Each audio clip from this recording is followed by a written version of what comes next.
আসসালামু আলাইকুম। আশা করি সবাই ভালো আছেন। আজকে বানাবো তালের বড়ার জন্য ফার্স্টে বড় একটা বোলে নারকেল কুড়া দিয়ে পরিমাণ মতো চিনি দিয়ে এবার তালের পেস্ট দিয়ে পরিমাণ মতো লবণ দিয়ে খুব সুন্দর করে মিশিয়ে নিব।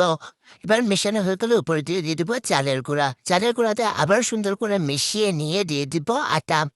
আপনাদের কাছে ময়দা থাকলে ময়দাও দিতে পারেন। আমার কাছে আটা ছিল তাই আটা দিয়ে মাখিয়ে নিচ্ছি খুব সুন্দর করে। এবার মাখানো হয়ে গেলে একটা ফ্রাই প্যানে তেল দিয়ে তেলটাকে গরম করে কলার শেপে দিয়ে দিবেন। আপনাদের কাছে যদি আমাদের ভিডিওগুলো ভালো লাগে থাকে তাহলে কমেন্টে জানিয়ে দিবেন। আপনি যদি ফেসবুক থেকে দেখে থাকেন তাহলে ফলো করে লাইক কমেন্ট শেয়ার করে দেবেন, আর যদি ইউটিউব থেকে দেখে থাকেন তাহলে চ্যানেলটিকে সাবস্ক্রাইব করে পাশে থাকবেন, যাতে করে নতুন ভিডিও চলে আপনাদের কাছে খুব সহজে পৌঁছাতে পারে। দেখতেই পাচ্ছেন আমার তালের বড়াগুলো কড়াইতে খুব সুন্দর করে দিয়ে দিয়েছি। এবার উল্টে পাল্টে ভেজে নেব।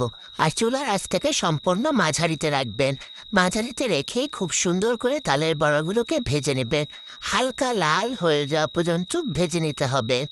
দেখতেই পাচ্ছেন তালের বড়াগুলো কতটা লাল হয়েছে। এভাবে ভেজে নিলেই আপনাদের তালের বড়াগুলো রেডি হয়ে যাবে। আজকে এখানে শেষ করলাম।